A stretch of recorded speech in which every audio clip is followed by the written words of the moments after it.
Hey guys, what is up? How's it going? Trade Breakers episode number 2. We have a blockbuster here. Jerome Iginla going to the Bruins. Wait, hold on. So officially, it was Alexander Kokochev, a no-name defensive prospect, Matt Bartowiski, I believe his name is, and a conditional first-round pick if Iginla signs. And I thought, wow, this is a big blockbuster. I should make a trade breakers out of this. But wait, I was just about to commentate over this, and I get a text from TSN. It goes off on my phone. Iginla has waived his no trade to go to Pittsburgh. So toss all this out the window. This is what Pittsburgh's lines look with now. I will talk about it and give you my opinion. Okay, guys, so this is what Pittsburgh's lines look like right now with the Iginla trade. Another trade that I forgot to mention. I wanted to put it in like another video if there was a couple other minor trades, but it didn't happen. So the Pittsburgh Penguins acquired Douglas Murray. He's a big dude. He's 6'3", 240 pounds, from San Jose Sharks for 2 second-round picks. Kind of a steep price, but this dude is a monster, like 6'3", 240. The guy does not mess around. He can hit, and he has a cannon of a slap shot. More of a fifth or sixth kind of defenseman, but every team needs him, and he's going to fit awesome in Pittsburgh. But that's not the big trade. This is how it goes now. Iginla, Crosby, Kunitz, like that isn't even fair. It's just gross. James Neal, Malkin, and Dupuis, like that's like a first line anywhere else in the league. It's crazy.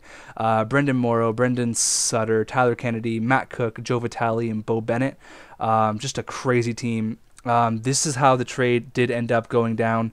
It's Kenneth Augustio. Again, I'm probably butchering these guys' names, but and Ben Hanawiski and a first round pick. As far as I know, the first round pick is not conditional. So what that means with the Bruins first round pick that they offered, it was a conditional pick.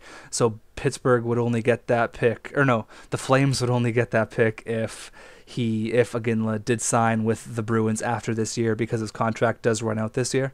But this is not conditional, so that they get the first round pick no matter what happens. And coming back to Pittsburgh is obviously Jerome Iginla. So this Hanawiski guy, both players play in the NCAA right now for their respective college and university teams. Hanawiski is 22 years old. He was a fifth-round pick, I believe. Don't have it right here, but anyways, he had 16 goals, 29 points in 34 games for St. Cloud State this year. And Augustio, again, probably butchering his name like crazy, but he's 20 years old, so he's a little bit younger. He had 15 goals, 37 points in 33 games at Yale University this year, so pretty decent. And they're from university and college, so I don't know too much about them, and I'm sure not too many people do, because usually college and university players fly under the radar.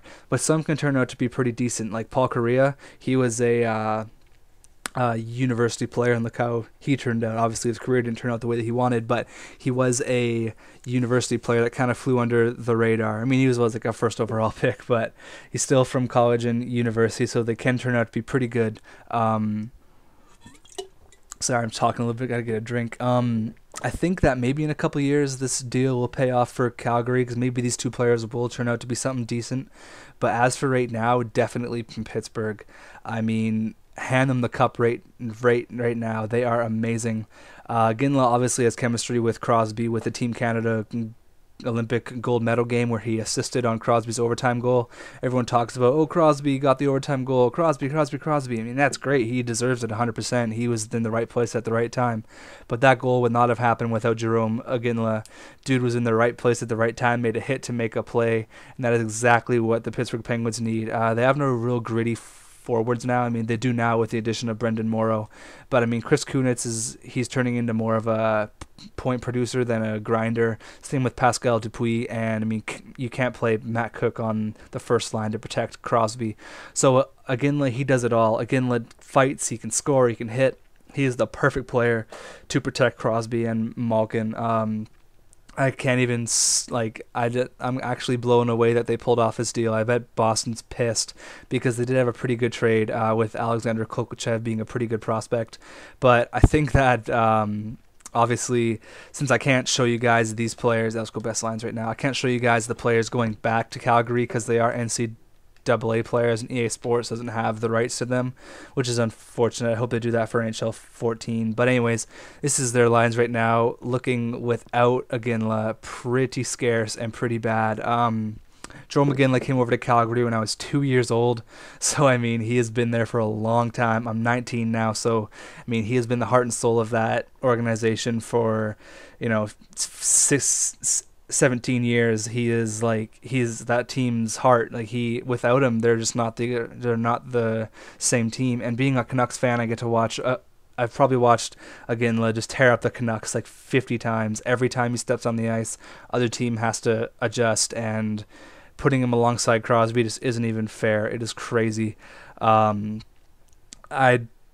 just gonna be really exciting to watch with Crosby and.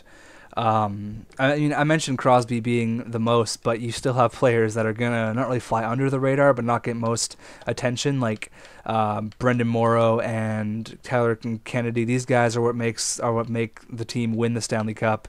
You need players like that, and I think that Pittsburgh has all the tools in place to make another Stanley Cup run. In the last week, Pittsburgh has acquired 2 captains, so they got obviously Iginla being the captain of Calgary and Brendan Morrow being the captain of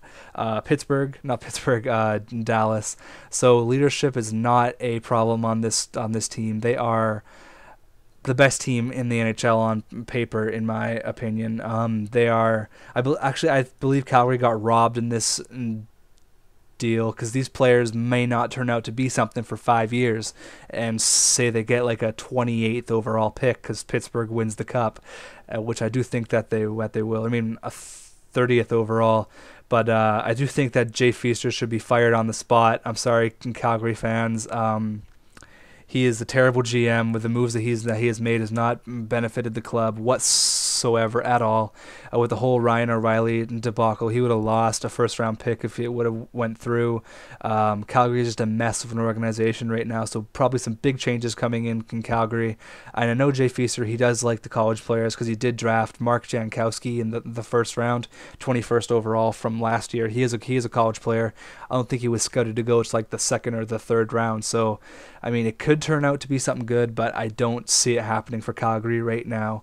But I think Pittsburgh definitely won this trade, no questions. They are the better of the 2 teams, obviously. But right now with Iginla, it looks scary. They are my Stanley Cup predictions. Who do you guys think won this trade? I think it's pretty clear who did win, because look at the team now with Pittsburgh. I just can't even say enough good things about them. It should be really exciting to watch. So let me know who you guys think won this trade, and yeah, what do you guys think about Calgary, because they're a mess of an organization right now. But thank you guys for watching. Trade deadline's coming up, so I'll be a busy guy making all these videos. I really like doing it. I really like talking hockey, because hockey is my life, and it's all I ever think about. I eat, sleep, dream, walk, eat hockey. So thank you guys for watching. Drop me a like and have a good one.